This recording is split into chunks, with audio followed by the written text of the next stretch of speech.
The topic of the webinar is BCG and BAIN final round case interview simulation.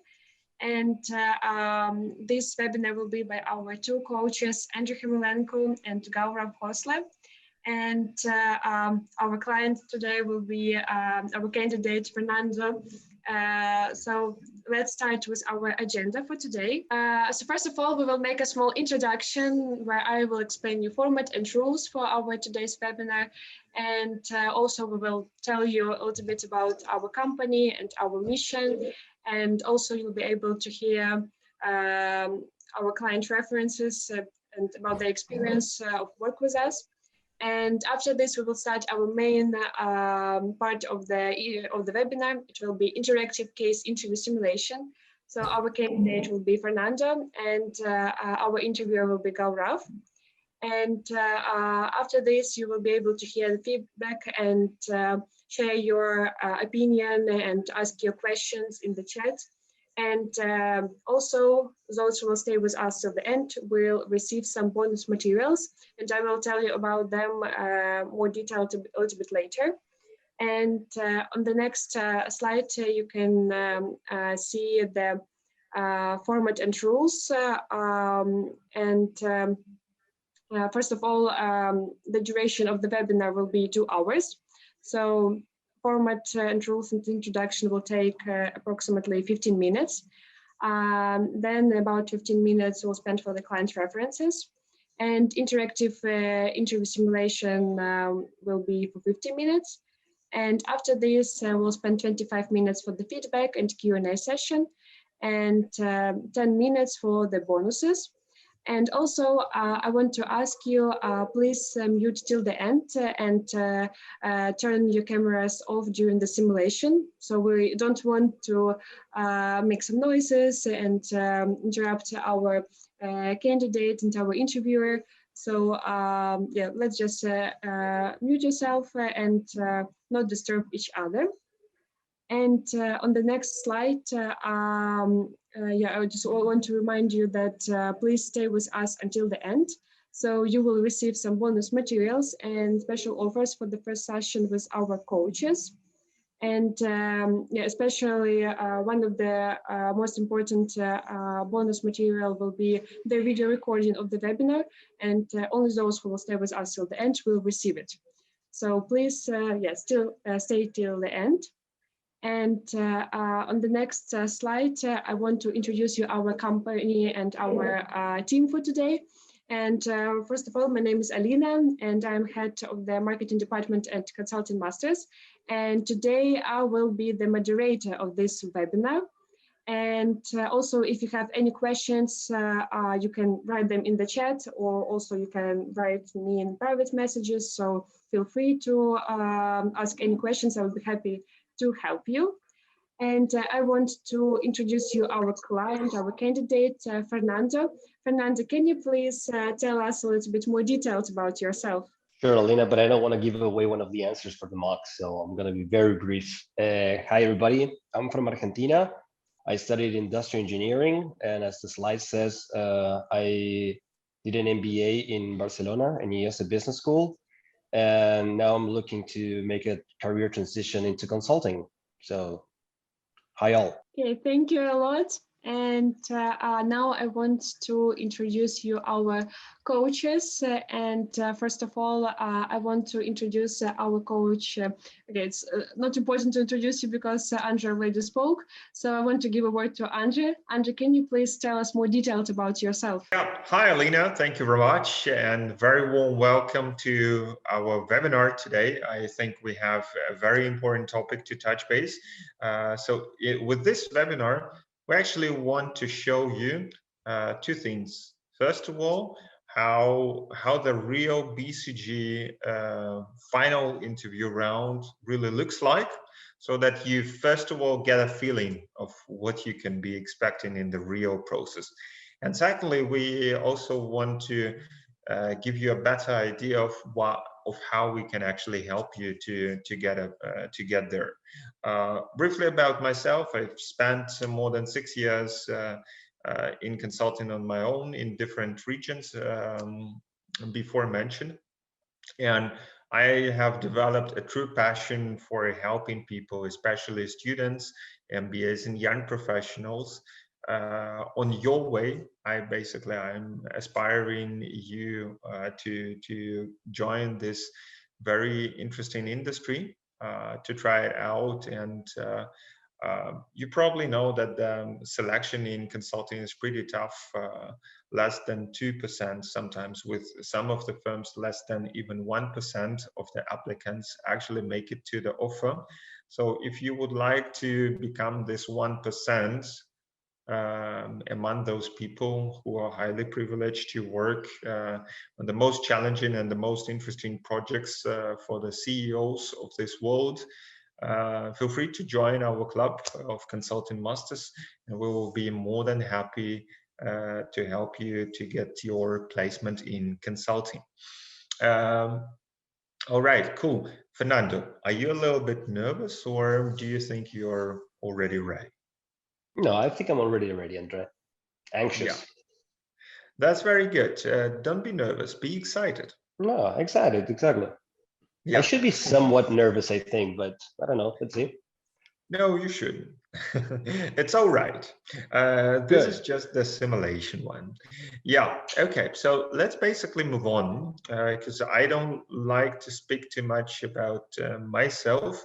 I like to speak more about others. And I'm really extremely privileged that together with my business partner, Gaurav, who is sending you the greatest greetings from India in the jungle, we combine more than 12 years of experience in consulting.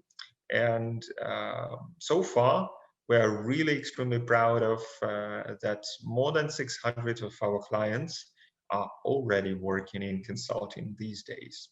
And more than 200 of our clients have actually got offers from top 3 firms, among others, BCG, which we're talking today, Bain, and McKinsey, of course. And also more than 400 other clients are currently working with all other major firms like Roland Berger, Strategy, and Kearney, Oliver Wyman, or other boutique or well-known Big Four firms all across the world, from Northern America, Canada, US, through Latin America, Europe, especially Middle East, Asia, yeah, even up to Australia and New Zealand. We really have this global coverage, which is making this so much exciting for us. Yeah, and on the next page, I just want to share with you what kind of value we can create for you. So together with our help, 7 of our clients have actually started working in consulting already this spring. And currently, they are working in their new positions with 4 major firms, which are McKinsey, Bain, Oliver Wyman, and Roland Berger. And they have joined different offices across Europe, Middle East, and Asia. And they already nowadays are working and earning the salary something between 50,000 and 150,000 US dollars or euros, depending on the position, of course, which they got, the firm and the region. And this is exactly the value which I want to deliver together with my team to you, dear ladies and gentlemen, to make sure that your life changes. So this is kind of an impact which I want to create. I mean, look just for a moment on yourself in 6 months or in 1 year from now. So after you decide today to make the first step and book the first call with our client manager, the link will be appearing now in the chat. Look what can happen in just 1 year from now after you join one of the leading consulting firms, which completely changes your professional and your personal life, like before consulting and after consulting. So this was really an important milestone from you. Imagine how you could look like, what would your life look like after 1 year, after you could join one of the leading consulting firms worldwide. What kind of new doors, new challenges it will open to you, how you can become financially free and really independent in your life, what kind of stimulus it will give to your personal life and your career. This is exactly why we are doing this webinar. So please use this opportunity, book the first call with our client manager. The link will be appearing now in the chat. And take the first process towards your successful career. Yeah, and on the next page, what actually makes me especially happy is that on Monday, I had my birthday, and the team has prepared to me, or my clients have actually prepared to me, the best present, the best gift which I could only get. Is the great news that 5 of our mentees have actually received 9 offers over the last 6 weeks, and they received multiple offers from Bain & Company, from Roland Berger, from Deloitte, from ADL, Arthur de Little, or EY Parthenon, or Portas, or other consulting firms. So this was really the best birthday present for me, because I'm so excited and so delighted. I measure my happiness with the success of my clients, because I received so many happy calls from the clients saying thank you for all what we have done as a team of consulting masters to their life and helping them to receive the offer. So I really want to serve you and to help you to get into the position where you would become really proud of yourself and make your parents and your beloved ones really proud of yourself. Just imagine what will happen to you after you receive the email from the HR. So Fernando, how would you feel yourself the moment that you receive an email from McKinsey Panama, let's say, saying, "Dear Fernando, my congratulations, you did it. We decided to give you an offer. Could you please share your postal address and your passport details for us to send you the contract of the copy of the contract for signing? Looking towards hearing back from you soon. Best regards, Maria, on the behalf of the HR team." I think that my reaction would be like shouting even harder than what I shouted one of Messi's goals for Argentina. So yeah, but I can picture it. It will happen soon. Yeah, so let's then basically work towards it. I also want to pass the word to you and to other clients so that you can maybe talk a little bit more about yourself. How did you find us? How did you join us? And how is your customer experience so far? And maybe you could recommend this to others. Sure, Andrea. Yeah, I think the way I discovered Consulting Master was through LinkedIn, actually. And before I actually sign in, I decided to reach out to other people that were already in and connect with them, and hearing about their experiences, how much they grown, really inspired me to join. And I only been in the group for less than a month, let's say 3 weeks. And so far, I do realize how much with the practice, how much I grew with and how much I improved actually. And one thing that really called my attention is that the group itself, it's super collaborative. I didn't never got the feeling that I was competing, that they were giving me a mock and not giving me really good feedback to improve. The feedback is always super very comprehensive, and the other one is doing this in the best interest of you for you. So I would definitely recommend joining, especially if you have this collaborative spirit. All right, sounds good, cool. Can you maybe tell a little bit more in details about yesterday's Q&A session? Was this helpful for you? Can you maybe provide an example of how a session with us really looks like? Not only Yes. individual session, but also a group session, and what kind of value it brings to you? Yeah, well, yesterday's session was kind of special because we had Ahmed telling his experience. Ahmed, who received an offer from EY Parthenon for Qatar.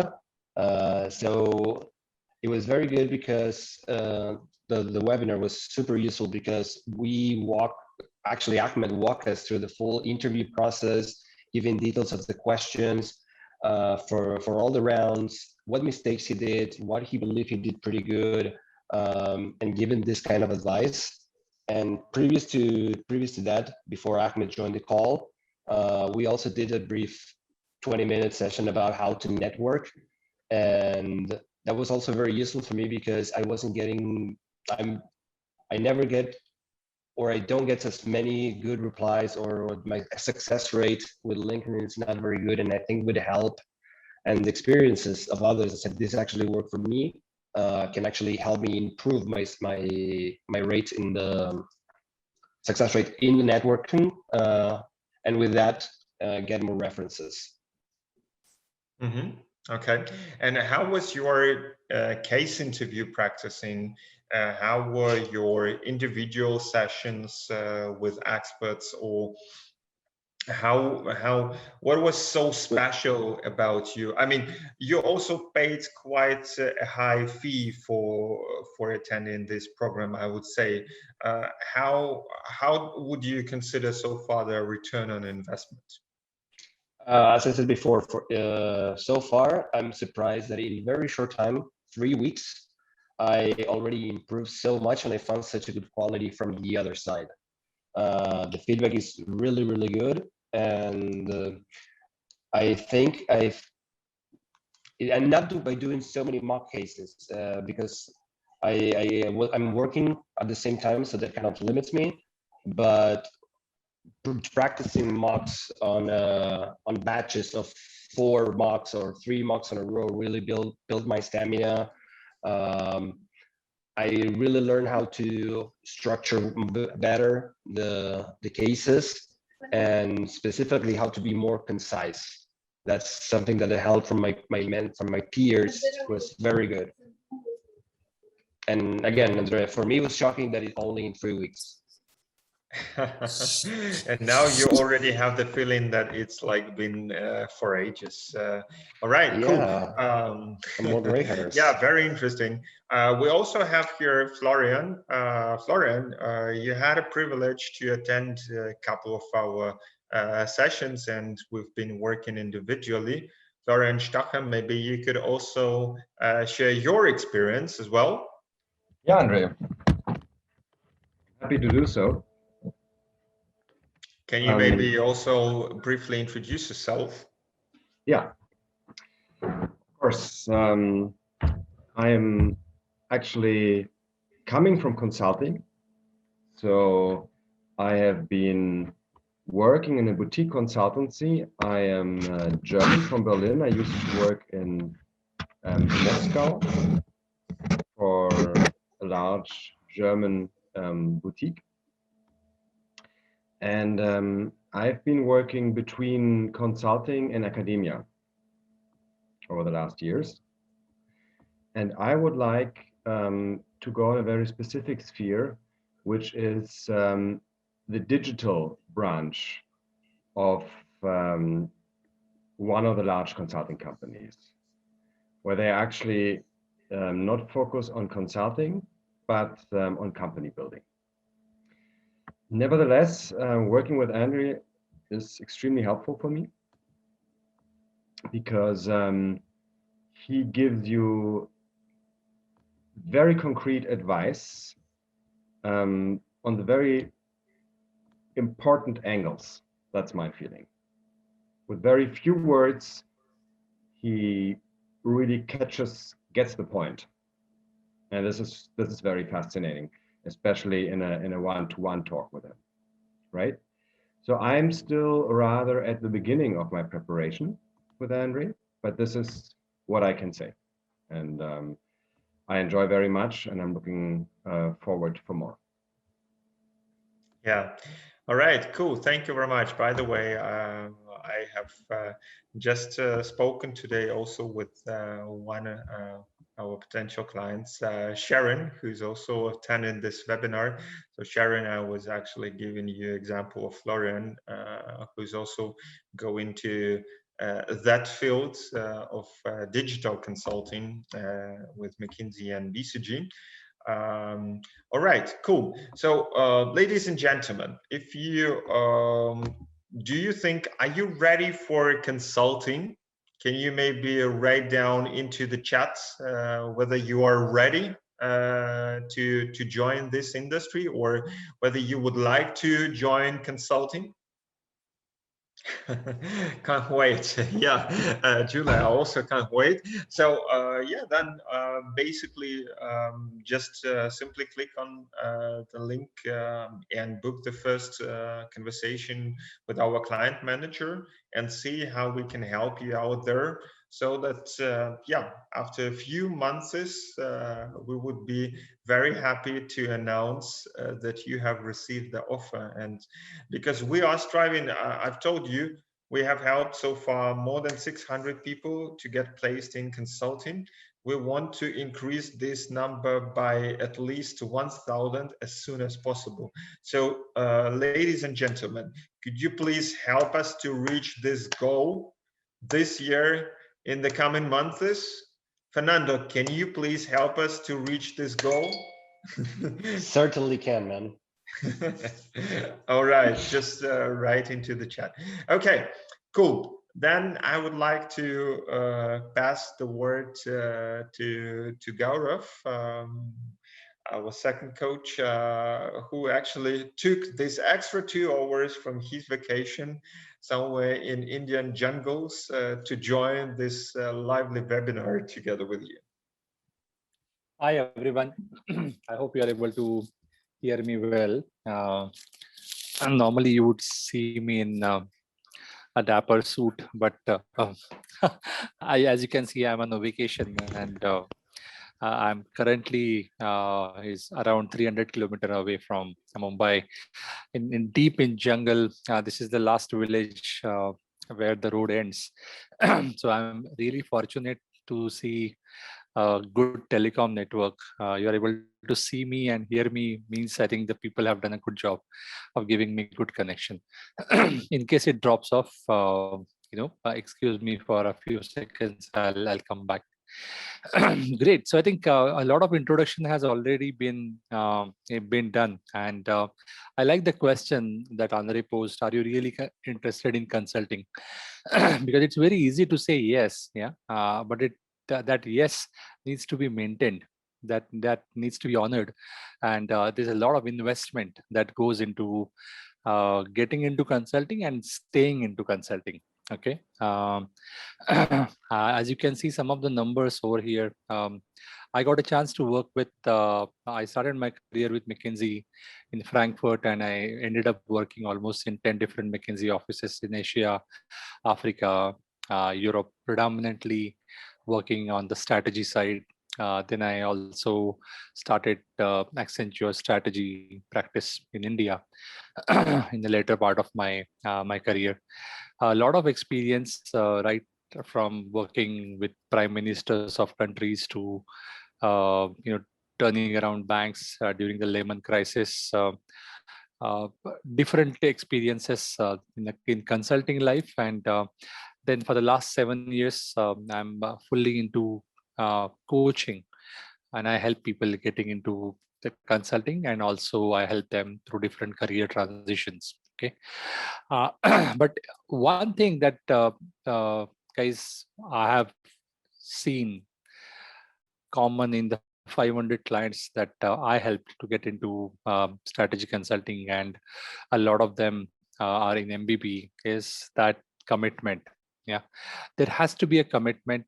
This is not an easy industry to survive, and that's why they also test you before they get you in, right? So you can say the recruitment process is a replica of what basically is to be is going to be on your plate. I always tell people who join McKinsey and BCG that, if you think that the recruitment process was tough, wait. Yeah, wait, wait to see the competition inside. Okay, but that's the point over here. We are here to ensure that in consulting masters, we produce good consultants, yeah, and not just good candidates. So of course we will get you ready for the big consulting companies, but ideally the ambition is that we would like to create good consultants who will add a lot of value not only to themselves and their bank balance, but also to clients.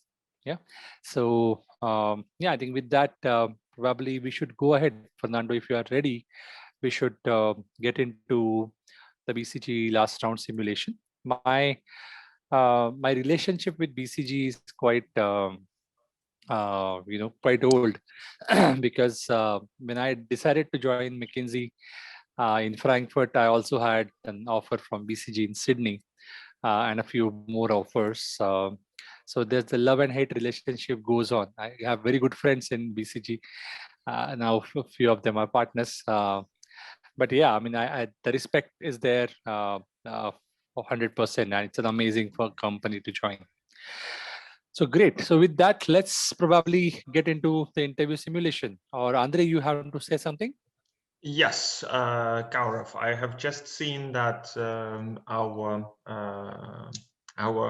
very well-renowned future consultant Ahmed Shamsuddin has just joined the webinar. So I want to give him an exclusive opportunity, because Ahmed has joined our program in February this year, and some of you maybe even have seen him bombing one or another case during the previous webinars, and now he has some great news to announce. So Ahmed, I will simply pass the word to you. Yeah. Maybe you could briefly introduce yourself to those who don't know you, and tell you a little bit more about the news you have to share and your experience so far.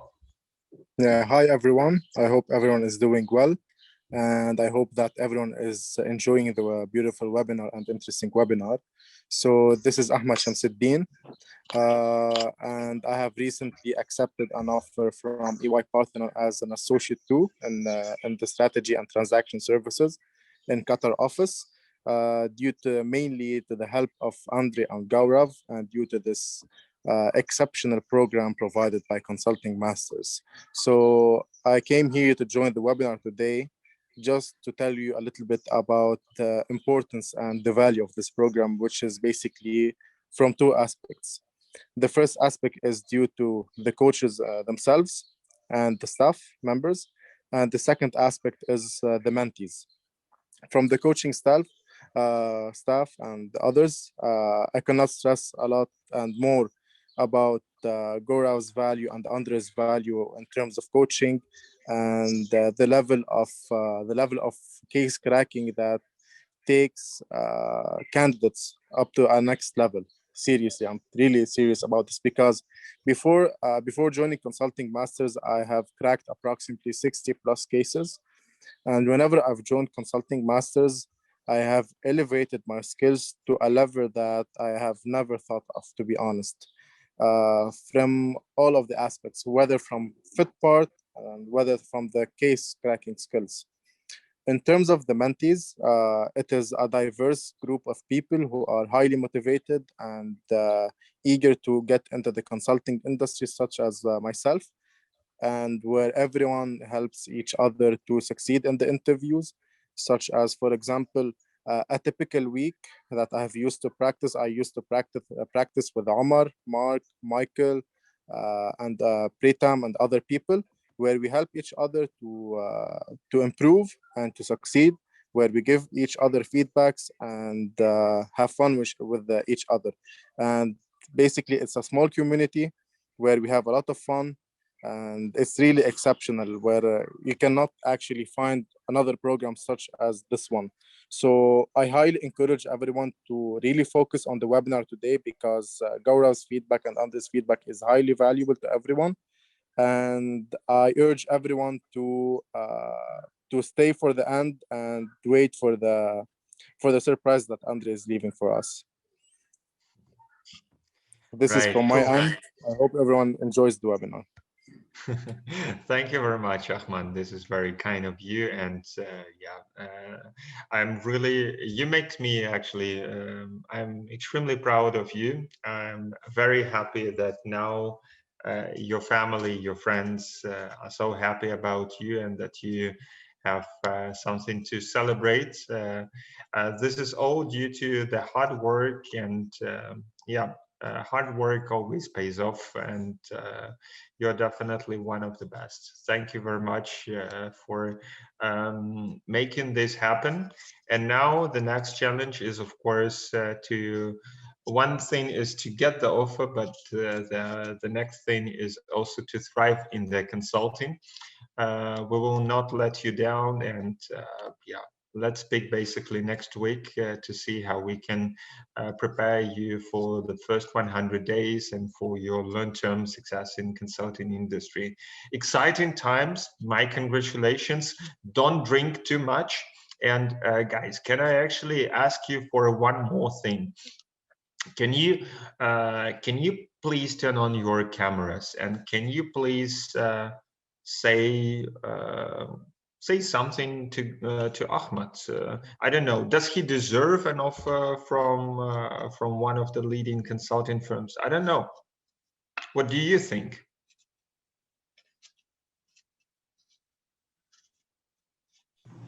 If he doesn't, he wouldn't have received it. Would you like maybe to congratulate him? Yeah, I wrote in the chat. Congratulations, Ahmed. Thank you so much. Anyone else would like to congratulate Ahmed? Yes, congratulations, Ahmed, especially for all the hard work you put into this. Now, prepare and enjoy it. Thank you, man. Side, good luck. Yeah, from my side, you have simply deserved an applause, and I really want to say outstanding job. Well done. Yeah, all the best. Thank you, Andre. Thank you, Gaurav, and thank you, everyone. Woohoo! Thanks for joining. Cool. All right. Now let's basically go back to the business. So, Gaurav and Fernando, are you ready to run the show? Yes. Let's move on. Yes, sir. Okay, Fernando. So let's probably assume that we are interviewing for BCG Argentina office. Okay. No. Okay. Okay. Good. Ready? Can we change the location? I would never go back to Argentina, man. You choose. What do you want? Do you want Barcelona? No, let's do Middle East. Okay. Okay. Good. So let's probably talk about BCG Dubai. Yeah. Good. And okay, let's start. Perfect. So Fernando, I have your CV in front of me. It looks pretty interesting. Tell me something which is not there on your CV. Okay. Not on my CV. Give me a second, please. Yes, what is not on my CV is that I'm really interested in learning about different cultures. I like to read about history, you know, especially in places where I live. I lived in Brazil, Argentina, Venezuela, now in Spain, and in all the places that I actually been, I've always liked to study the history because it allowed me to understand why and how people behave in the way they do. Uh, and now I'm really looking forward to get deep into the story of the Middle East.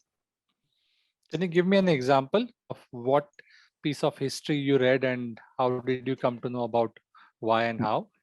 Yeah, well, very recently here, as you probably know, I just finished my MBA in Barcelona, and I was very surprised that all the southern region, the coastal region of Spain, was heavily occupied by the Romans up until the year 300, and Barcelona actually comes from Barquinona, from the Romans. So basically, this was a perfect place to do and produce wine. That's why in Barcelona they are very kind of drinking wine, and why their behavior and why their culture also turns around Catalonia, which is the liberator of the Catalan people from the oppressors from the north. That's why they are super proud and independent. You know, they always trying to get independence from Spain. Yes, I'm aware of that. Okay, good. So that good to know this side of you. So why you think we should be hiring you? Okay. So on top of the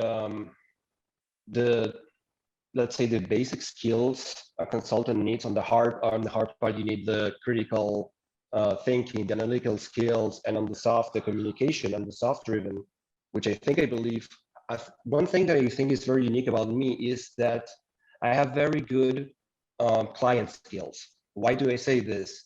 In my previous job, I worked as a key account manager, so I engaged with several customers, clients, and even today, they write messages to me about how am I doing? They congratulate, they salute me on my birthday, on the holidays. And when I think about it, it's because these customers really enjoyed my company, having lunch, having coffee. And that's, I think it's the moment when they open, they truly share what's in their mind. And for consultant, you know, it's very important to really understand your customer, to build this relationship, not just as an associate, as the positions I'm applying to, but throughout the whole career, having this kind of relationship with the customer, I think it's very valuable. Okay. Does it make sense? What else? Yeah, it does make sense. What else? Okay. Apart from this? Apart from this, going to the soft skills again, from direct feedback from my peers, I always got that working with me is very good because even though in stressful situations, and I believe that in consulting we'll be facing a lot of stressful situations with deadline, I'm always calm, always smiling, motivating the people, you know, making sure that they don't break down and we're still productive to meet the deadlines.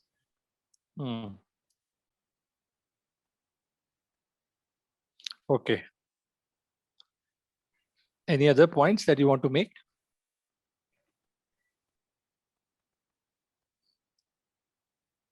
That's something that is not a commodity, then well, yes. I think that even though I'm an industrial engineer, and you know, engineers have this fame of being, you know, kind of square. I actually consider myself very creative because in every single position in every single role that I have, in every experience, I managed to create tools or ways of analysis that were innovative, that were creative for all those 6 divisions that I have, that I work for. And those tools or methods, they're still being used, and they completely changed the way we used to do. Yeah, thank you. Can you give me an example of where you came up with a creative solution? Well, for instance, for you to give you some context, when I was working in the automotive sales division for this one of the largest manufacturer of steel in Latin America, One of my clients was General Motors, and the way they used to have price agreement was a fixed price per year. But as you probably know, in the last couple of years, the currency rate in Argentina was kind of volatile. So General Motors would not engage with us in a price agreement because they didn't want to expose their cars to our variability in the prices. So what I wanted to solve, I wanted to create a new fee scheme so that I actually can de-risk the price agreement with General Motors. So basically what I did, I talked to pricing, I talked to finances, I created some alternatives, but in the end I created this method that in a very simple way was basically decompose the price into two main levels. First, one that was fixed, that didn't vary with the currency, and one that it did change with the currency rate. And the beauty of this was that it actually fluctuated in the same way as the currency rate. So there was no negotiation regarding the change of this part. It was just purely mathematic. General Motors loved the model. And with that, my company became the main supplier of General Motors with a 40% market share in the Cruise, in the new vehicle that they released in 2016. I wonder how come no one else would think about it. Well, as I mentioned, historically, General Motors has this price agreement, and the company worked in yearly prices. And whenever they thought of alternatives, the alternative they came up with was forecasting the currency rates, making agreements instead of 1 year, making it to 6 months. But General Motors would not commit to something that was subjective. But with this price model, it was not subjective, it was pure math. That's why I think they liked it. I think General Motors needs a lot of consultants. Oh yeah, okay, definitely they do. Okay, Especially why are you interested in? Yes, why are you interested in BCG? The reason why I'm interested in BCG is the result of the networking that I did with people from several offices, Gaurav, Argentina, Chile, UK, Spain, the Middle East. And what I found truly unique about BCG is two main things, right? The first is how BCG envisions the consulting business.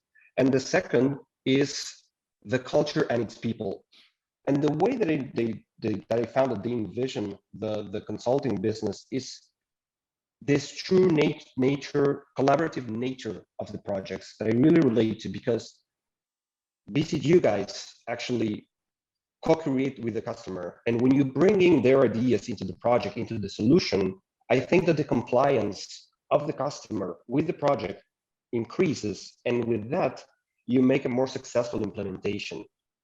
And on the second level of the same envisioning and how to do the business is the growth mentality that you have.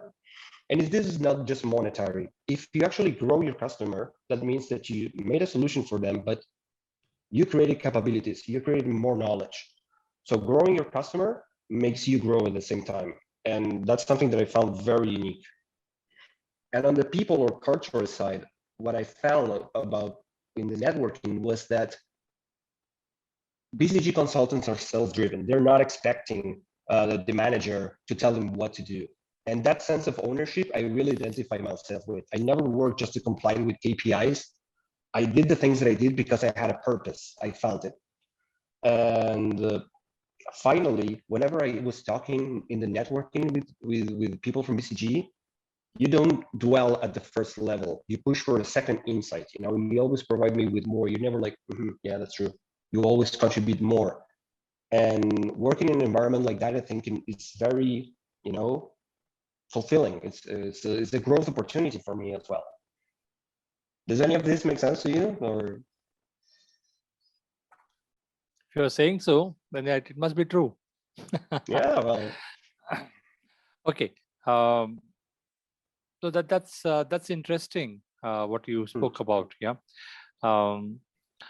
Okay. So tell me one thing. Can you talk about an incident, okay, where you had a conflict with a co-worker, with your manager, or with your client, yeah, and you had to come out of it, or you resolved it very well, and you came out of it pretty positively. Okay. Okay, so one with a good ending. Okay. Give me please a second to think well. Okay, yes, I have one with a customer, if that's okay with you. Sure, Conflict please. with the customer. Yeah. Again, when I was working in the automotive sales division, out of the nothing, one of the major automakers in Argentina called me saying that he actually needed some materials, some spare parts, and he needed them urgently. But my reply was that we didn't have any order in the past for those materials. You didn't place them with sufficient time in advance, so I cannot deliver. This case escalated very quickly to the supply chain director of the customer. And there I have two alternatives. The first one was to show them that actually I was right with a load of emails that I sent him, that I would need the forecast, or keep on with the discussion, or actually do something about it. When the supply chain director intervened in this, he was actually, let's say, threatening us, the company, to charge us with all the costs of the expenses they would incur by not producing, by having idle capacity. So when the supply chain director intervened, the first thing that I did was actually, first I gathered all the emails that I had, backing up my point that I actually asked for them for the forecast in time. But at the same time, and before sending those packet of emails, I turned around and I started looking for all alternative materials, not just for the items he was asking, but for all the items he didn't ask me in the past months, for alternative materials that I could actually use to meet a certain amount of demand. And I then presented it.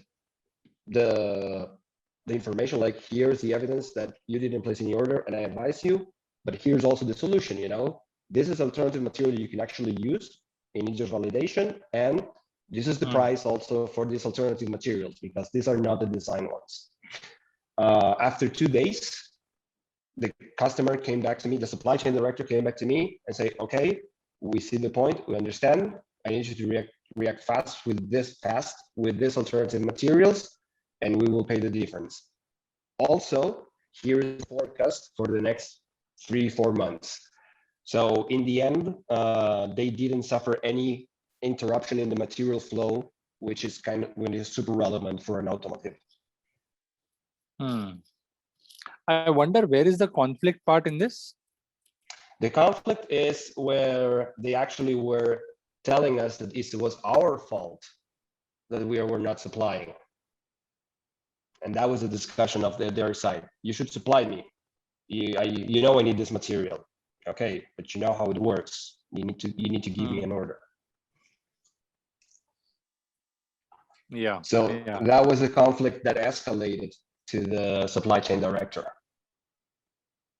Yeah, I think it sounds more like an escalation than conflict, because I mean, if there's a contract and they were asking something which was beyond contract, then it's not a conflict. But in any case, what is it? What did you learn out of this? I learned about this, that being prepared or covering all the because I think what I did good was actually to send the emails in advance saying that if you don't tell me what you need, I cannot produce it. So anticipation, this is what I learned. But in that same sense, what I could actually done better was foreseeing this potential conflict of the customer needing the material, and I could actually save the material in advance instead of being reactive. So I was just protecting myself,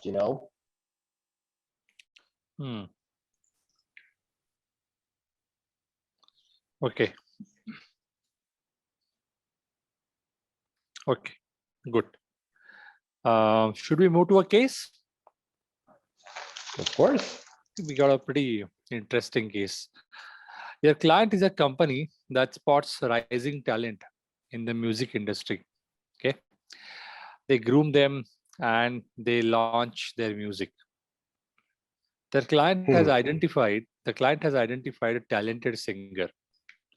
The client wants you to identify how much should the client pay for the singer for a 3-year contract. Okay. Okay. So basically, the company, our customer, is they dedicate themselves to find talent, grow the talent, and make revenues out of the talent. And in this particular occasion, they're asking for help in assessing how much should they pay for this new talent within 3 years, right? So let me understand a little bit more about how the business actually works. Sure. So whenever I'm guessing that they base this, they generate revenues from, in this case from the music, but the revenues from recordings, from concerts, and for selling the IP, the intellectual property, right? And shows, basically. Yeah, so basically there's a non-music and then non-music revenue, like merchandise, right? The other thing that I would like to understand here is, in that time, do they sponsor for everything, for the singer? Should I also be aware of some other, like, do they pay for all the development, all the costs that are incurred during the development of the performance career? Absolutely, for those 3 years. Okay. I think, and sorry, wait, how the client wants to identify how. Okay, yes, I think I have all the information that I need now to start analyzing this.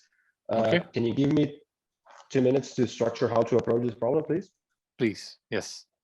Okay, Gaurav. I think I have at least the initial approach for this.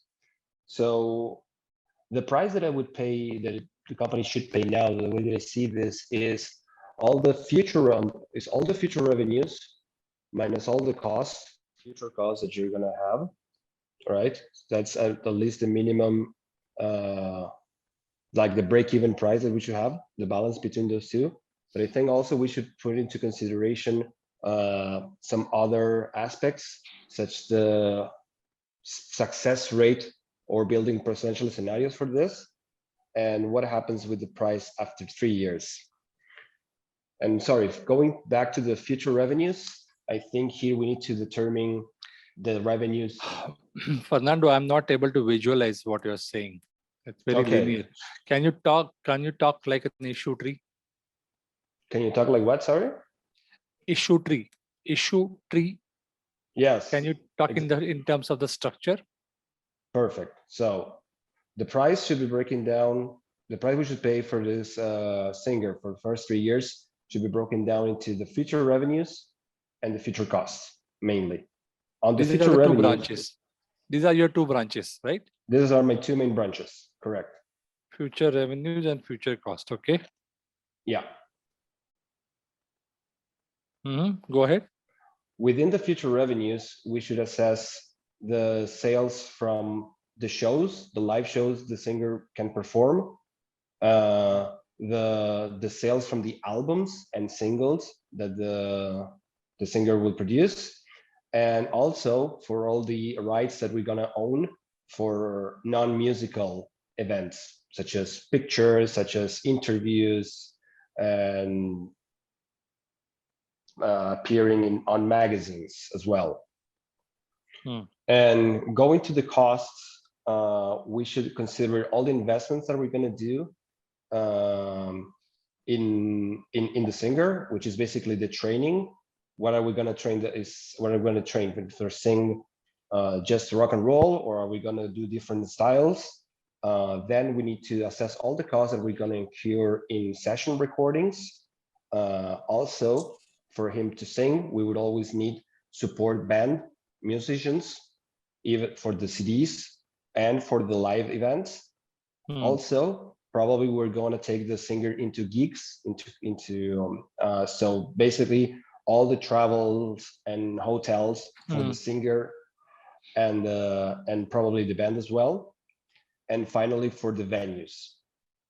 As I told you, these are like my two main levels, the revenues and the costs that I need to have. There's a third level, which is something we need to consider, is for your, what would be the price and what happened after year 3, you know? Is a client free, or is it like in the football or the footballs on the soccer, that he can go as he wants, or that if there's a clause for not working with us anymore.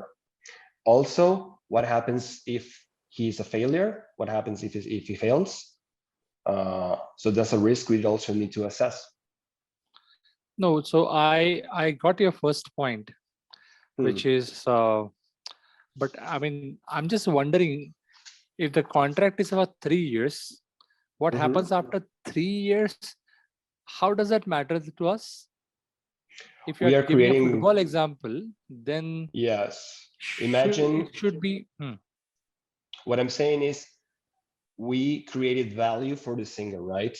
So if he signs up with somebody else, so we need to take into consideration the residual value. If I grow Messi and like the football player, but he has a prominent future career, I think that is also something we need to consider into the contract, because it's not, unless he retires. And even in that case, so that should be part of the contract. So it should come in the future revenue issue in your branch. It shouldn't be another branch. Okay. I saw it more like the revenues that I can generate with him within the contract from 3 years, and then the residual value of the future. But we can consider it throughout his career then. No, you're not getting me. So what you're saying is that the future residual value, or whatever value you call it, should that be taken into account in our equation or not? Yes, it should. It should be, right? It should be. If it should be, then it should be under future revenue, because the branch itself is, you are saying the name is future revenue, right? Yes, correct. You're right. Let me just include it. And revenues after year 3. You're right, Gaurav. That we'll go into a little bit of deep dive on this, because I still would love to understand from your side how you plan to do that. Because conceptually it might sound okay, but practically how you would do that is something that I would like to understand. Okay. And then you are talking about risk. So how will you bake in risk over here? So I'm assuming that we probably have a way to profile the different outcomes for the singer. Based on what we already know from him, what are his chances of being successful? What are his chances of getting average success? Or what's the percentage rate of actually him being a failure? Okay. So if you want to say like, okay, mathematically, or how going beyond the concept, how I would do it for this kind of level of scenarios, consider also the cost, and get a net present value. So you will have the risk weighted calculation, right? Correct, of the potential revenues. And I don't know if the costs are altered, but yes. I'm with you on this. I understand what you're trying to do, and this is a good idea. Yeah, but for the sake of simplicity of discussion today, let's not bring in weightage. Yeah, let's see that the success or failure has an average probability. Okay. Okay. So if you're talking about the revenues, right? And you're talking about revenues from albums. Yes. The live concerts, I think they are fading, and they'll fade even further. Yeah. What I'm actually interested in is the second part that you spoke about, the album revenue. What all things you want to include in this, and how are you planning to size this, quantify this? How to quantify the revenues from the albums? That's the question, right? I first of all want to understand, what do you mean by revenues from album? Yeah, well, album perhaps is not the best name given today's technology. So it's the intellectual property of the songs, because nowadays nobody else buys CDs physically, at least. So the Absolutely. revenue. Yes, that's So what I was wondering. Yeah. Yes, yes. In the rush, I wrote it like that. But as I mentioned at the beginning, it's the intellectual property that you actually are selling, right? So when you sell to Spotify, when you say to Google Music, you're selling Exactly. individual songs, right? Absolutely. Absolutely. That is what I would like you to take a deep dive on and tell me, Okay. how do you plan to estimate the revenue uh, of this particular channel, which actually in today's world, this is the biggest channel of revenue. So I would like you to do the estimation. Okay. In order to do that, first, can I ask you some questions to get to narrow it better? For instance, Absolutely. I mean, if you feel at this point of time the questions are important, do ask. But yeah, I mean, I would love to understand your question in a context of your own business logic. So exactly. you take a call. What do you want to do first? Thank you. Because as we were saying before, this is going to be mostly sold on digital platforms, perhaps, and even to, I don't know, if it still exists, music television, MTV. So do you think we should consider only online platforms? That would be my first question to you. This will be, sorry, say that again. Should we only consider online platforms, or should we also consider, let's, for the sake of simplicity, consider only online platforms. Online. Yeah, let's not Apple complicate Music, our life. okay. Yeah. The second question is, I mean, probably there are a lot of musical types. Do we is the singer going to be singing rock and roll, pop, classical music? Pick one genre. Okay, let's go with rock, that I think is one of the ones that I know the best. Go ahead. Now roll. You have a responsibility to be accurate. Now that you have told me that you know I'm this a rock best. star. I have a band and I play live many times, so I hope I can be. Okay, how to. Second, and in terms of keep on narrowing, should we focus in one particular market? Perhaps this should have been good clarifying questions at the beginning, but like the US or Europe, the main targets that we should sponsor our singer? Yeah, so let's pick up geography. Let's probably restrict ourselves to, let's say, UK. The UK. Yeah. Okay, good. Great rock then. Okay. So give me please a minute to see how I can please, yeah, stratify this. Just to check up with you before I jump in and doing my logic. I think the best approach for this would be a top-down approach rather than a bottom-up. What do you think? Yeah. Why are you asking me? You take a shot and then I take a shot. I'm no, an interviewer. Because I'm more of top-down. Yeah, you tell me, what do you suggest your both the approaches, okay? And you tell me out of that which one goes the best. Perfect. Okay, Gaurav. Let me see if this approach seems reasonable to you. I took a top-down approach here. Go ahead. I will start with the population from the UK. Then I would segment it into 4 different ranges of age. Under 13, 13 to 40, 40 to 60, and 60 plus. From there, I would affect each one of these segments by their preference to listening to rock and roll music, right? Then I would affect this each one of these segments also by their access to online platform that they have, or how or how propense they are to listen to music on online platforms. Okay. And next, I would then segment even further for the sympathy, the popularity for each one of these segments that our potential singer may have. And then I would affect each one of those levels for the average number of plays, of hits that the people in this segment listen. The songs Very good point. on Very good point. Yeah. on a monthly basis, Mhm. right? And actually, I had to stop there because I wanted to check a few more things with you. But if the next thing that I would do, I would put a dollar amount or a pound amount into the revenue we can generate for each time we get a play, because that's how I understand this industry works. But I wanted to check that with you. That's perfect. That's perfect. Thank you. But you spoke about another approach, yeah?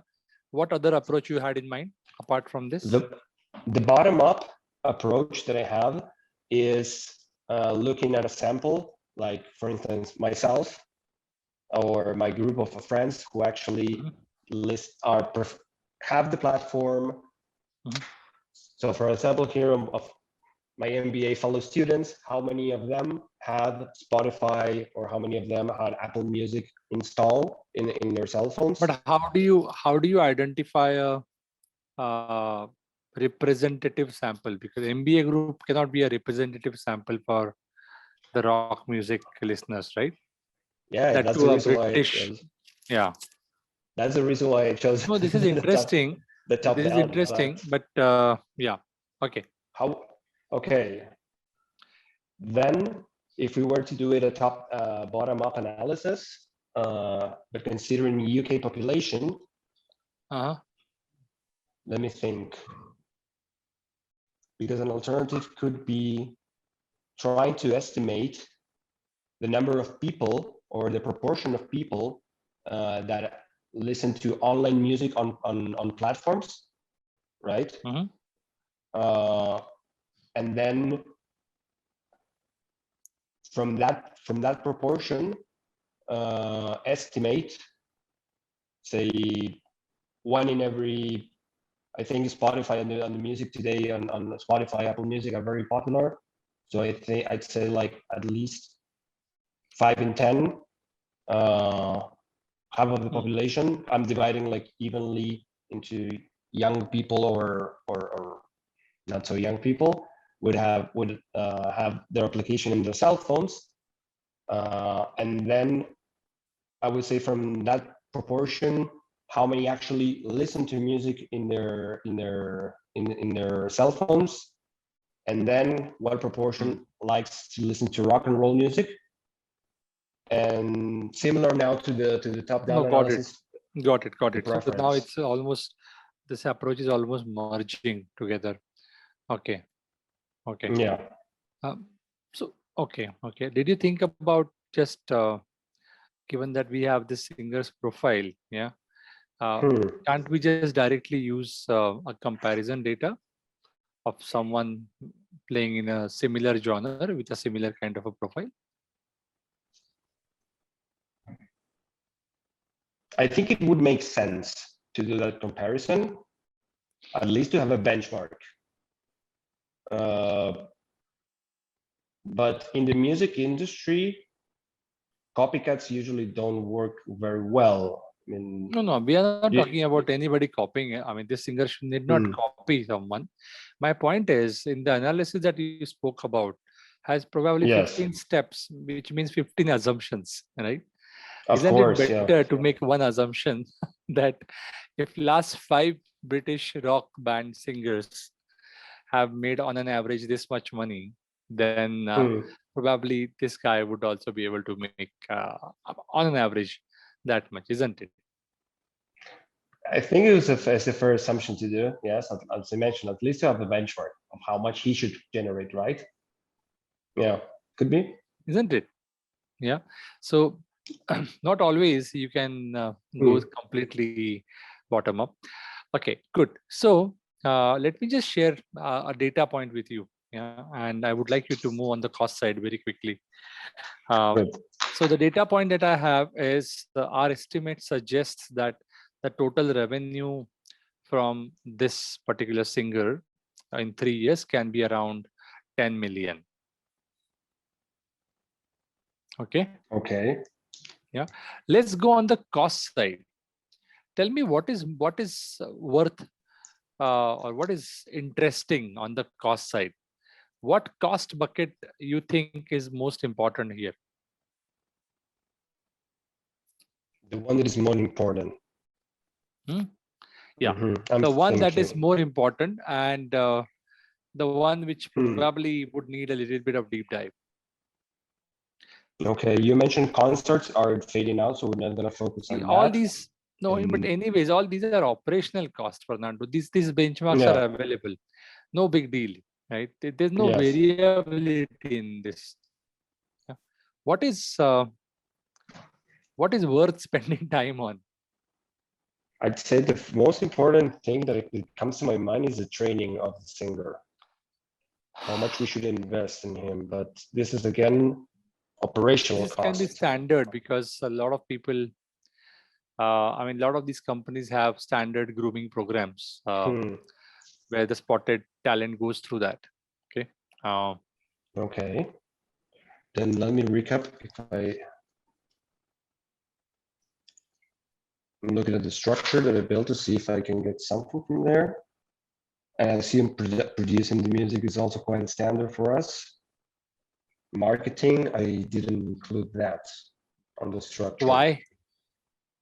No, I didn't include it, but I think it's one of the relevance because it's very important to push, right? Especially at the beginning, the music absolutely. of the, Absolutely. So it's basically branding. Yeah, so making this guy stand out, making this guy popular, yeah, pushing this guy, launching this guy, yeah. That is quite quite a task. Okay. And is it fair if we then use, as you mentioned, a similar profile to benchmark and estimate the costs we're going to incur in branding the singer? Absolutely, we can do that. In fact, I'll give you the cost total.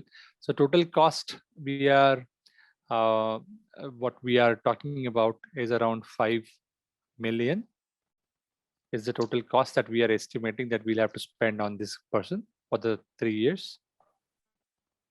On branding. Okay, and not branding, everything. So training, everything, grooming, branding, everything.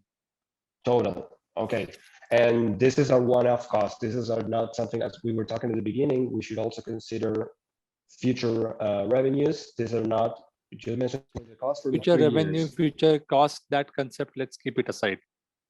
Perfect. Okay. So all the costs that we need for the project, live project, is the 5 million. Now, going a second for the revenues. You mentioned that the 10 million were only for the 10 years, right? 3 years. Sorry, for the 3 years. And my question there should be, since we will include the residual revenues, should we consider like a decline in his life, a growth, or forget an about average it. number? Forget that residual concept. Yeah, let's talk about 3-year business. Yeah, let's talk about 3 years. Yeah, we'll take 3-year revenue and we'll incur cost for 3 years. Okay. So I'm thinking that since what we want to determine is the price that we should pay, I'm thinking that we should go for a net present value of this. Okay. And that would give us the maximum amount we should pay to hire the singer. What do you think? Okay. I don't think NPV is needed. Yeah. You can just do simple arithmetic is also pretty okay with me. So if you do it not considering the time, the effect of time, the profitability we can get from the singer in the 3-year period is basically the $10 million in revenues minus the 5 million in costs. So it would be $5 million.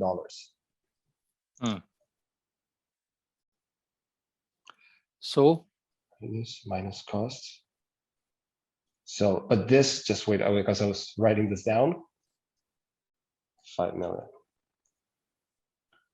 That's the profitability. That's the maximum amount we should pay. So our playground or our the range of prices should be thinking if it should be something. So I know it's up to 5 million, but I want to identify what would be the bottom, you know, of to hire, because if we hire in for 5 million, that means we are generating no profit for ourselves. That will, the whole value would go to the singer. So somewhere between 0, I don't think it should be 0, or I try to find a logic to determine something above 0, from 0 to 5 million. Does it make sense? What I'm trying to... It does make sense. It would have made more sense if you would have had set up a success criteria at the start of the case. Yeah, you haven't figured out the success criteria for the client. So now you need to give me a range. Okay. Oh, I thought we said, oh, okay. I thought we said that the failure and success were kind of a... No. That's a different thing. Yeah. Okay. What I'm talking about is a success. What makes this contract success for client? Yeah. So if you would have asked at the start, what I would have told you is that when these companies invest in this kind of talent, what they are expecting is 100% return on investment. Okay. Is 100% return on investment. Yeah. So this is the net profit divided into the invested, the total costs, minus 1. Should be 100%. So the net, the return on investment for this particular singer is with a 5% profit is basically 0. What is 5% profit? With the 5 million of profitability. 5 million. Okay. Yeah. 5 million. So if I do the net profit of 5 million divided the cost of 5 million, that'll give me 1, and minus the 1 is 0. That's what I'm saying, that we should not accept the 5 million as a profitability in this case, because that will give us no return on investment. Okay. Right. Or we shouldn't be paying the singer anything, basically. To the extreme, right?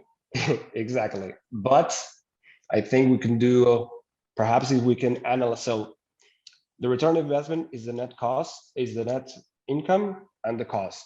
So perhaps if we can make a deep dive in analyzing what can we either improve on the revenue side, or what we can decrease on the cost side, so that we can increase the profitability, that would actually increase the return on investment.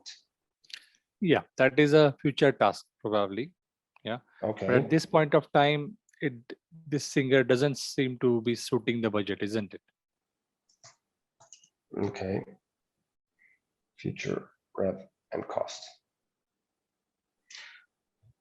Sorry, what was the last thing you mentioned? I was writing down and I couldn't hear you. Yeah, what I was saying is that probably can be done, yeah, to identify what we can improve on. But at this point of time, it is clearly coming out that this is not suiting this candidate, isn't it? Based on the criteria of the return on investment, no, it doesn't seem like it's a good singer to breathe and exploding. Okay, good. So why don't you take a minute and come back with the case conclusion? Okay, perfect. Okay, Gaurav. I think I have the recommendation. So I would recommend the customer not to go ahead and make the contract, the 3-year contract with the singer, because the return on investment is below our target, considering a net profit of 5 million within the 3 years range. But as a next step, I would definitely analyze alternatives so that we can reduce the cost in the contract or increase the potential revenues. And we should also consider what are the success and failure potential rates for the singer. Okay, good. Okay, Great. Thank you. So, do you have any question for me, Fernando, before we depart? Yes, I do. So I was checking your LinkedIn profile and I see you have 6 years of experience. I would like to ask you, if I am to get the offer and I start working for BCG in Dubai, what would you say I should be doing now in order to best prepare for that? Or what can I expect on the first 90 days? Okay, that's a good question. And I think, first of all, I think for the next few days, you need to work on the cases. Yeah. Good. So that your performance is better than this. Mm-hmm.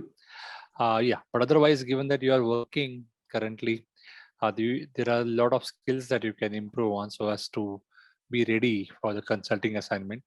For example, the PowerPoint, Excel, overall, kind of polishing your executive communication, Okay. ensuring that you have a very good structured problem solving method. Yeah. While you are actually working even in your daily tasks. Yeah. So some of these things you can polish by the time you join us. Perfect. Thank you for that. Can I ask you some more questions? One more probably. Okay. How would you handle the situation? Or did you ever handle the situation in which you see the case was going in one direction, one solution for the recommendation, but you knew your customer was going in the other direction?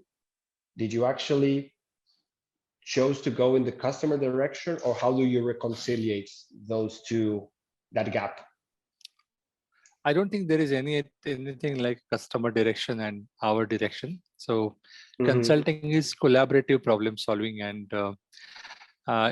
it's all about taking the same direction together. Yeah. And Okay. I think be it BCG or any other top consulting company, the mandate is very clear to them that we need to do what is in the best interest of the customer. Yeah. And for that, sometimes even if you have to fight with a customer to prove that it's good for you in the long run, or whatever is the mandate, yeah, I think consultants should be courageous enough to do that, and we do that. Okay, thank you for that. Okay, good. So, Andre, over to you. All right, cool. Ladies and gentlemen, could you please start, turn on your cameras and microphones once again.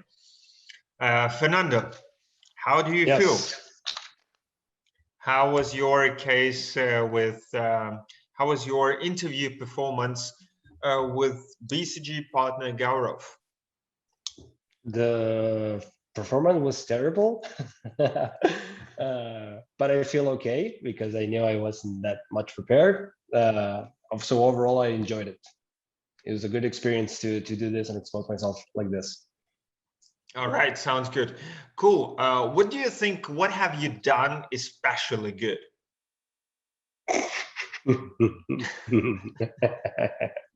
Okay.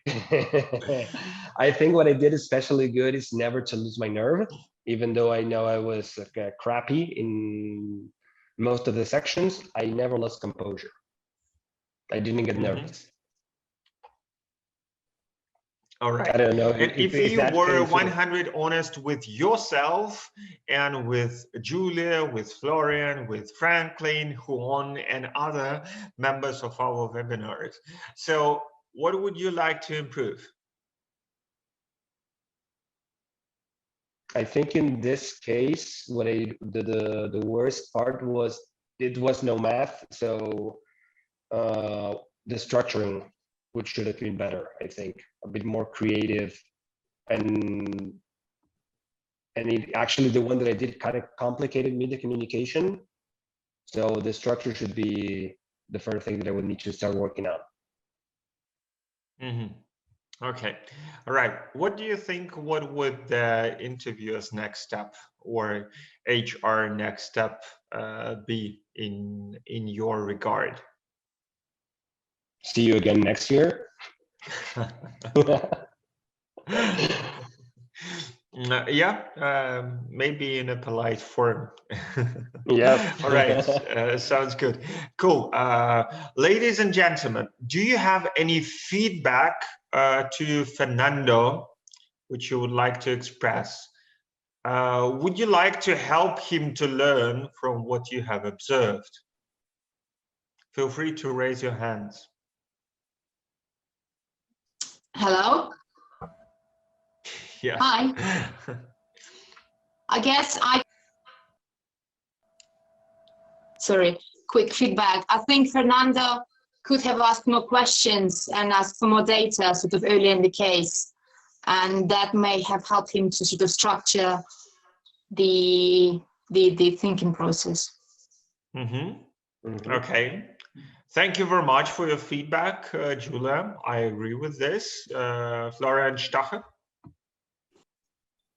Well, I just already posted into the chat that I really like the fit part, especially in the beginning.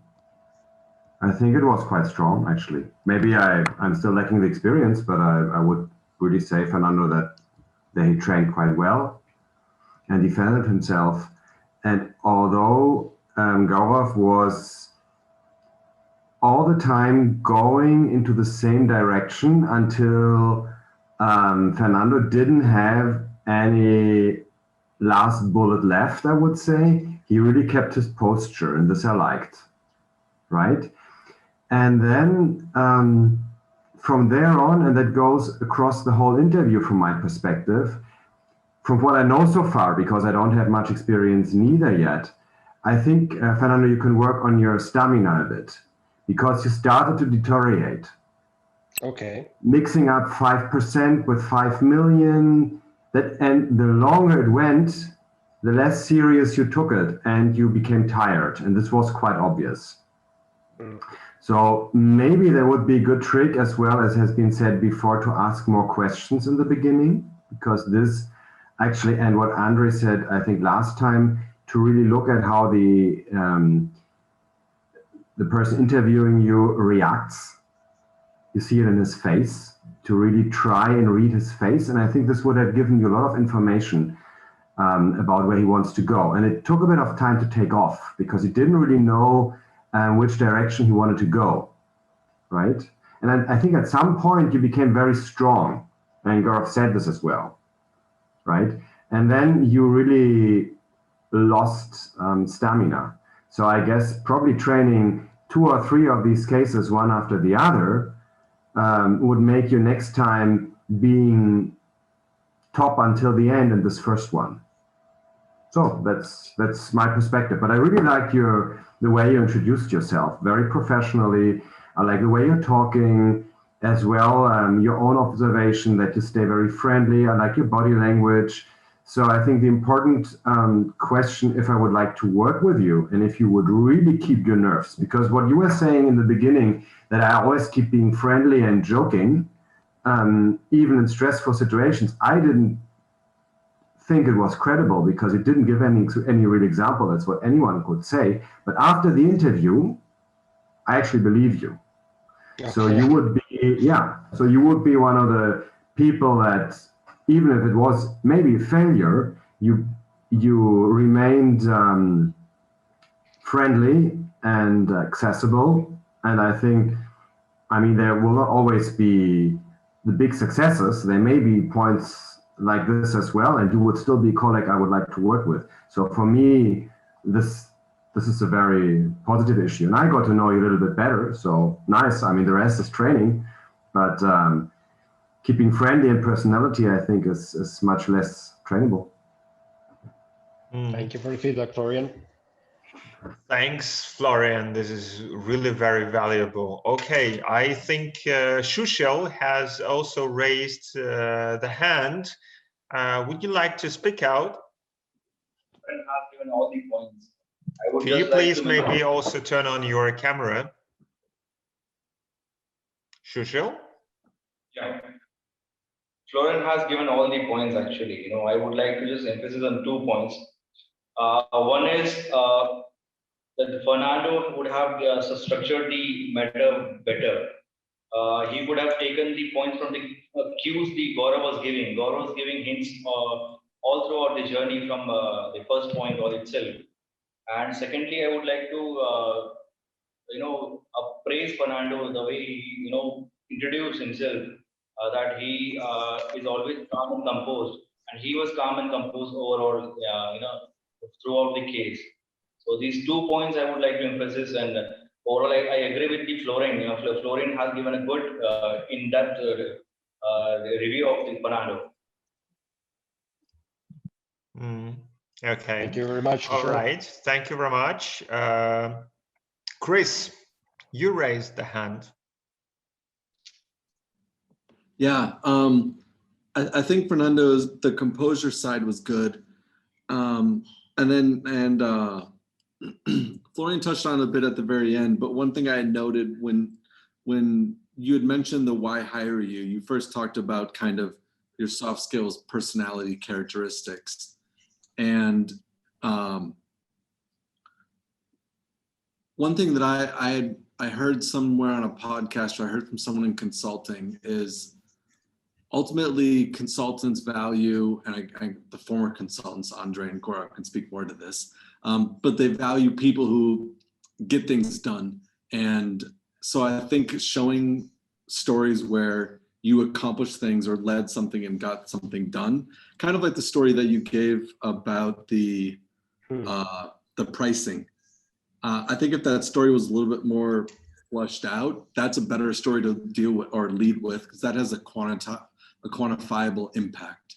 And so a consultant's looking at that and saying, oh, like, look, he actually had a positive impact on the company. Because anyone can say anything about themselves. And so that it's a hard thing to trust unless you actually know the person, or it's a hard thing to believe. So I think some of the stories, and then in general, the times when Gaurav's asked some of the fit questions and you're like, oh, let me take a minute to think about it. When we actually get to the interviews, those are stories that should, I think, just come off the top of the head. So that was basically it. Thank you. Okay. All right. Sounds good. Cool. Julia, you also raised a hand, didn't you? Well, I did, but I lowered them. But anyway, I can add a little bit more. So I guess on the fit part, I quite like the section where Fernando spoke about his experience of being key account manager and sort of, building long-standing relationship with his clients, and how that is important for all levels, seniority in consulting. So I think that was a good link between his previous experience and potential new role. I mean, I know people in the chat about the case study that said it's the first level case, but I found it quite difficult. I think creative industry, how do you measure creative industry? It's an interesting industry to sort of, I guess, analyze. So well done for keeping your composure. Thank you. All right, cool. Then Vishal, would you like to share your feedback or Chetna? I think everybody else already made the point, so I wouldn't have anything new to add. Okay, Fernando, would you like to get the feedback from Gaurav? Yes, of course. All right, let's leave it for now. All the feedback is welcome and valuable. So please. Okay, so Gaurav. Good. So Fernando, if this would have been a real interview, I think we wouldn't have taken you to the next level. Yeah. And because of multiple reasons. One is the communication in the fit part wasn't very strong, not very top down, not very, I would say the points did not have that impact. And in the case as well, I think this case had a pretty simplistic structure. I agree this case is difficult because of the industry, music industry, and those kind of things, tend to derail the candidates right in the minute one. So it's a difficult industry, no doubt about it, but the case structure was quite simple or simplistic, but it did not come out pretty well from your side, from a communication perspective, and also from the perspective of messiness. Okay, that's high level. At the same time, I must say that you did keep a good composure, and if you would have done at least a few of these points, if you would have got it right, this composure would have certainly played positively on your candidature. Yeah, but just composure without competency wouldn't help, right? So we need to build the competency as well. Okay, right. I'm going a little bit detail now. Okay, so we started off with why we should be hiring, and I just felt that the answer was not top down. I just felt that you were like thinking and getting one answer from somewhere, and all the points were soft points. There was no hard point in the answer. Creative solution question, no headline, directly jumping into solutioning. Why BCG? Okay. I think over here you had a very good chance of tying up you being creative and BCG. Little bit people consider it on the creative side, and you also mentioned it. But tying that, your creativity and BCG being a little bit on the creative side, you missed. I thought you missed that opportunity. Yeah. Yeah. You connecting or you tying up your personality or what you are with to the way BCG works. That was a very good opportunity for you. But I think that got missed. Conflict story. The story was good, but I still struggle to understand why this was a conflict. So probably you need to rethink about what kind of stories you communicate. The story needs to be, especially on the four typical pillars that MBBs explore. The stories have to be crystal clear. There shouldn't be any dilemma or any ambiguity that whether this fits for this category or not. Okay. Case. I agree with a lot of feedback over here that you should have probably spent some more time questioning. And one of the biggest questions that you missed out was success criteria. This is something that you should never ever miss out.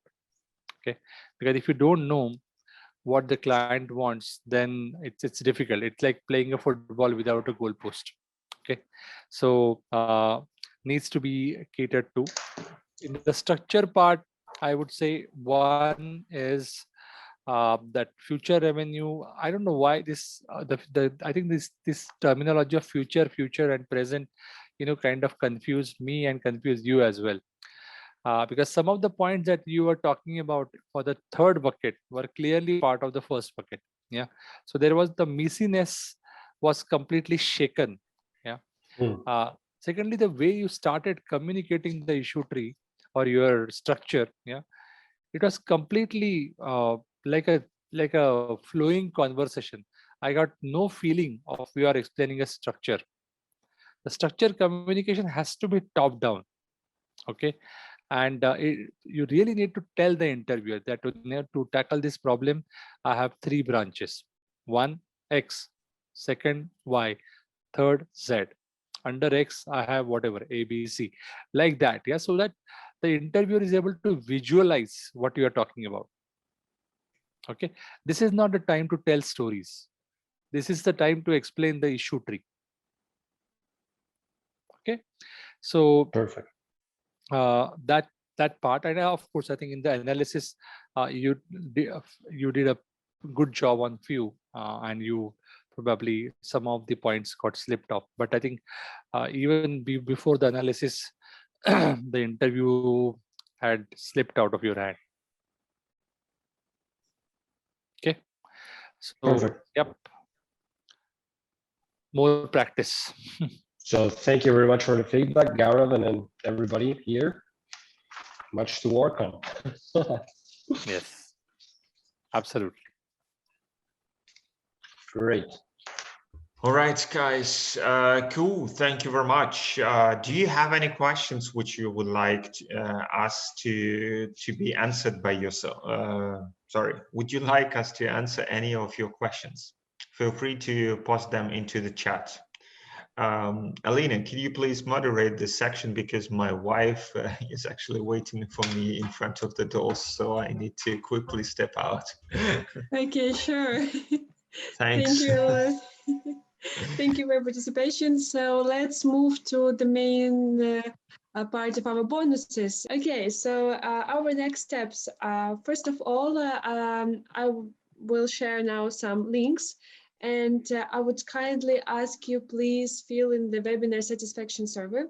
It will be very important for us to see your feedback and what do you think about this webinar, and if you have any suggestions how we can improve our work, please write it in this form, and it will be extremely important for us and for our future development. And also you will receive some following goodies as it was promised in the beginning of the webinar. First of all, it will be the brief presentation of the webinar and of course the video recording.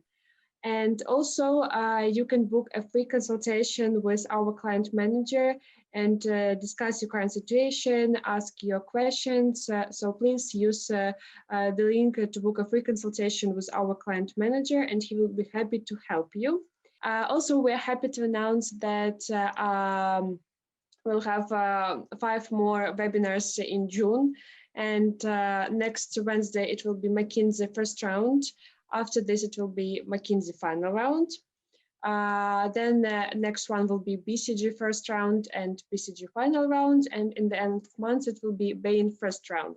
So tomorrow you can already register for the webinars, and we will announce it in all our social medias. So there you will see the link for the registration, and yeah, you can register there and attend our future webinars. We'll be very happy to see you there.